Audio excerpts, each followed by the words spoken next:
మధ్యప్రదేశ్ రాష్ట్రంలోని ఉజ్జయిని నగరంలో ఉన్న గఢ్ కాళికా మాత ఆలయం 51 శక్తి పీఠాలలో ఒకటిగా విశేష స్థానం సంపాదించుకుంది. స్థానికంగా ఈ ఆలయాన్ని గఢ్ కాళికా ఆలయం అని పిలుస్తారు. ఉజ్జయిని అనే ఈ ప్రాచీన నగరాన్ని పూర్వకాలంలో అవంతిక అని పిలిచేవాళ్లు.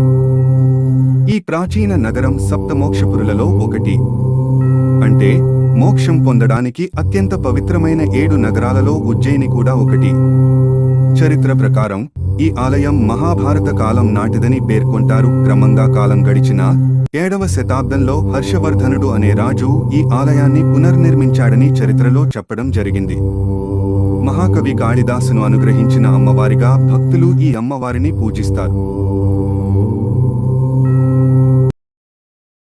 ఇలాంటి ఆసక్తికరమైన విషయాల కోసం మా ఛానల్ని లైక్, షేర్ అండ్ సబ్స్క్రైబ్ చేయండి.